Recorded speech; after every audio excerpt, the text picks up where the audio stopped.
नमस्ते मुलांनो, कसे आहात तुम्ही? अभ्यास करताय ना? करायलाच पाहिजे. चला आता आपण आज उदाहरण संग्रह 39 सोडवणार आहोत बघा. उदाहरण संग्रह 39. काय दिले बघा? किती रुपये आणि किती पैसे ते लिहा. मागच्या व्हिडिओमध्ये आपण शिकलेले आहोत की पैसे कसे वेगळे करायचे आणि रुपये कसे वेगळे करायचे ते. आलं लक्षात? तर बघा पहिलं उदाहरण काय आहे? रुपये 58.43 म्हणजे काय लिहिले बघा? 58.43 रुपये. याचं आपल्याला काय करायचं आहे? रुपये किती दिले आणि पैसे किती दिले हे वेगवेगळं आपल्याला करायचं आहे. तर बघा हे काय दिले? 58.43 म्हणजे 58 रुपये आहे ते. काय आहे ते? 58 रुपये. आणि पैसे किती आहेत बघा? तर पैसे आहेत 43. म्हणून पुढे लिहायचं 43 पैसे. लक्षात? त्यानंतर दुसरं उदाहरण बघूया. रुपये 9.30 किंवा याला काय म्हणायचं? 9.30 रुपये. 9.30 रुपये. मग ह्याच्यामध्ये रुपये किती आणि पैसे किती आहेत ते बघूया आपण. त्याच्यामध्ये आहेत फक्त 9 रुपये. 9 रुपये. आणि पैसे किती आहेत पुढं? दशांश चिन्हाच्या पुढं 30 आहे म्हणजे 30 पैसे आहेत. किती पैसे आहेत? 30 पैसे आहेत. लक्षात?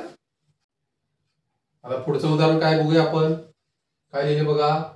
रुपये 2.30 म्हणजेच काय? 2.30 रुपये. म्हणजे याच्यामध्ये बघा आता रुपये किती आणि पैसे किती. तर इथे किती आहे बघा? 2 रुपये 30 पैसे. 2 रुपये आणि 30 पैसे. इथं साधं सरळ सोपं दिलेलं आहे आपल्याला. 2 रुपये आणि 30 पैसे. आता खाली बघा दुसरं चौथं उदाहरण बघा. रुपये 2.3 म्हणजे 2.3 रुपये. म्हणजे आता रुपये किती आणि पैसे किती? तर हे 2 आहे म्हणजे 2 रुपये झाले. हे 2 रुपये. आता इथं काय आहे बघा? 3 आहे. आता ह्या 3 ची किंमत किती आहे बघा? 3 ची किंमत आहे 30. 3 ची किंमत किती आहे? म्हणजे 30 पैसे. 30 पैसे. म्हणजे याचा अर्थ काय झाला की 2.30 लिहिलं तरी किंमत एवढीच येणार आणि 2.3 लिहिलं तरी किंमत पैसे तेवढेच होणार. लक्षात? कारण हा 3च्या पुढे 0 आहे म्हणजे 30 पैसे झाले आणि ते 0 नाहीये. म्हणजे का नाहीये? तर हा 0 इथं नसला तरी चालतो.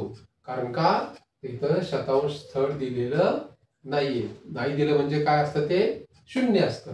म्हणजे इथे 0 घेतला तरी चालतो, नाही घेतला तरी चालतो. म्हणून या दोघांची किंमत एकच आलेली आहे. लक्षात? आता बघा याच प्रकारचं उदाहरण आहे पण थोडंसं वेगळं आहे. ते आपण सोडून बघूया. काय दिले बघा? रुपये 2.03. आता ह्याची किंमत किती होईल बघा बरं. तर 2 रुपयाची किंमत तर 2 रुपये राहणार आहे. बघा आता 2 ची किंमत काय आहे? 2 रुपये. पण आता इथं काय बघा? इथं 3 होतं, इथं 30 होतं, इथं 3 आहे. पण इथं काय? 0.3 आहे. आणि शतांश स्थानाच्या जागेवर आहे 3. म्हणजे हे शतांश आहे. 3 शतांश म्हणजे 3/100. फक्त 3 पैसे आहेत. किती पैसे आहेत? फक्त हे 3 पैसे. 3 पैसे. लक्षात? इथं दशांश स्थानावर 0 आहे म्हणजे दशांश हा अंक कोणताच नाहीये आणि 3 शतांश स्थानावर आहे म्हणून 100 पैकी 3 म्हणजे 100 पैकी फक्त 3 पैसे आहेत. म्हणून 2.03 असेल. काय होईल? 2 रुपये आणि 3 पैसे असेल. समजा इथं 4 असेल तर 4 पैसे होतील. इथं 5 असेल तर 5 पैसे होतील. तर अशा प्रकारे आपण उदाहरण संग्रह 39 मधला हा पहिला प्रश्न आपण आता सोडवलेला आहे. आता आपण काय करूया? दुसरा प्रश्न सोडवूया. काय दुसरा प्रश्न बघा? किती रुपये हे दशांश पद्धतीत लिहा. म्हणजे आपल्याला त्यांनी दिले आहे रुपये दिलेत, पैसे दिलेत, पण आपल्याला ते दशांश चिन्ह वापरून लिहायचं आहे की ते किती रुपये आहे आणि किती पैसे आहेत. ते काय करायचंय, दशांश चिन्ह वापरून म्हणजे दशांश पद्धतीत आपल्याला हे लिहायचं आहे. आता बघूया आपण. 6 रुपये 25 पैसे. 6 रुपये 25 पैसे म्हणजे बघा 6 रुपये हे पूर्ण आहेत म्हणून 6 लिहूया आणि 25 पैसे. आता आपल्याला काय करायचंय, 6 पूर्ण आहे म्हणून दशांश चिन्ह द्यायचंय आणि 25 पैसे म्हणून नुसतं 25 लिहायचं आहे. 6 दशांश चिन्ह 25. पण पुढे काय लिहायचं, रुपये लिहायचे का पैसे लिहायचे, तर ते आहेत रुपये. काय आहेत, रुपये. 6 दशांश चिन्ह 25 रुपये म्हणजे 6 रुपये 25 पैसे. लक्षात. दुसरं उदाहरण बघा. 15 रुपये 70 पैसे म्हणजे काय होईल, 15 रुपये म्हणजे 15 दशांश चिन्ह 70 रुपये. 15 दशांश चिन्ह 70 पैसे असं लिहायचं नाहीये. 15 दशांश चिन्ह 70 पैसे असं लिहायचं नाहीये. तर काय लिहायचं आहे, 15 दशांश चिन्ह 70 रुपये अशा प्रकारे आपल्याला हे लिहायचं आहे. लक्षात. आता पुढे बघूया. 8 रुपये 5 पैसे. 8 रुपये पूर्ण आहेत म्हणून 8 लिहून घेऊया. 8 लिहून घेतला आपण. दशांश चिन्ह देऊया कारण आता आपल्याला पैसे लिहायचे. आता इथं बघा 5 पैसे आहेत. दशांश चिन्हाच्या पुढे आपल्याला लिहायचे. इथं काय 5 पैसे. इथं काय होतं 25 पैसे होते, इथं 70 पैसे होते. 25 पैसे होते म्हणून आपण जसेच्या तसे 25 असे लिहून टाकले. इथं 70 होते, इथं आपण जसे तसे 70 लिहून टाकले. पण इथं 5 आहे पण आपण जसे तसे 5 लिहिता येतील का, तर जसेच्या तसे 5 लिहिता येणार नाहीत. कारण का, हे 5 पैसे आहेत हे 100 पैकी 5 आहेत ना. 1 रुपया म्हणजे किती, 100 पैसे असतात. 100 पैशापैकी 5 पैसे आहेत हे. म्हणजे हा जो 5 आहे हा 5 शतांश आहे. काय, 5 शतांश म्हणजे हा शतांश स्थानावर येणार आहे. म्हणजे कुठे येणार आहे हा 5 इथं पुढच्या स्थानावर येणार, शतांश स्थानावर.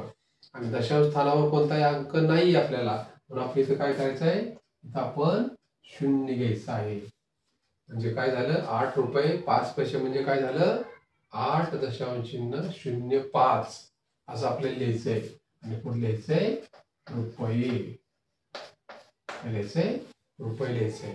कारण का, तर बघा इथं 70 पैसे होते तर 100 पैकी 70 होते. आणि 70 मध्ये काय आहे बघा, एक आहे हे शतांश स्थान आहे, दुसरं आहे हे दशांश स्थान आहे. दोन्ही पण स्थान आपल्याला इथे मिळालेले पण आपण डायरेक्ट 70 लिहिलं. इथे 25 आहे, 25 पैसे, 100 पैकी 25 पैसे घेतलेले आहेत म्हणून शतांश स्थानामध्ये काय आहे बघा 5 आहे आणि दशांश स्थानामध्ये काय आहे 2 आहे. आपण इथं 2 आणि 5 असे लिहिले. पण इथं मात्र आपल्याला दशांश स्थानावर काहीच दिलेलं नाहीये म्हणून आपण दशांश स्थानावर काय घेतलं, 0 घेतलं आणि शतांश स्थानावर आपण काय घेतलं, 5 घेतलं. लक्षात. याप्रमाणे 8 रुपये 5 पैसे म्हणजे 8 दशांश चिन्ह 05 रुपये. त्याप्रमाणे पुढचं पण गणित तसंच आहे बघा. 22 रुपये 4 पैसे म्हणजे काय होईल बघा, हे 22 दशांश चिन्ह फक्त 4 पैसे आहेत म्हणून दशांश नाहीये म्हणून 04 असं लिहायचं आहे. 22 दशांश चिन्ह 04 रुपये. जर 10 असतील तर 10 आकडा आपण इथे डायरेक्ट लिहू शकतो, 1 आणि 0. 11 12 असतील तर ते पण लिहू शकतो पण 11 12 13 14 असेल. पण 10च्या आत जेव्हा असते तेव्हा काय करायचं, फक्त 0 लिहायचा आणि तो आकडा लिहायचा. लक्षात. याप्रमाणे 22 रुपये 4 पैसे म्हणजे 22 दशांश चिन्ह 04 रुपये. आता पाचवं गणित काय दिले बघा आपल्याला. पाचवं गणित आपल्याला दिलंय 720 पैसे. 720 पैसे म्हणजे किती रुपये हे आपल्याला शोधायचं आहे. तर बघा 720 पैसे. आता पहिला आपण 700 घेऊया. तर 700 पैसे म्हणजे किती, 7 रुपये. 100 पैसे म्हणजे 1 रुपया. 200 पैसे म्हणजे 2 रुपये. 300 पैसे म्हणजे 3 रुपये. तसं 700 पैसे म्हणजे 7 रुपये. हे लिहून घेऊ आपण. 7 रुपये झाले आणि वरचे 20 पैसे आहेत. वरचे किती आहेत? 20 पैसे आहेत. म्हणजे ते काय करायचं आपण दशांश चिन्ह द्यायचं आहे पुढं आणि ते 20 इथं लिहायचे आहे. मग ते झाले रुपये. 7.20 रुपये म्हणजे 7 रुपये आणि 20 पैसे आहेत. 7 रुपयाचे झाले 700 पैसे आणि हे वरचे 20 पैसे असे 720 पैसे झाले. म्हणजे त्याला आपण दशांश चिन्हात कसं लिहिणार? 7.20 रुपये. याप्रमाणे आपण काय केलंय? उदाहरण सगळं 39 मधली पहिला आणि दुसरा प्रश्न हा आपण सोडवलेला आहे. पुढचे प्रश्न तुम्ही त्यांचा सराव करायचा आहे. तर आता आपण भेटूया पुढच्या व्हिडिओमध्ये. तोपर्यंत नमस्ते.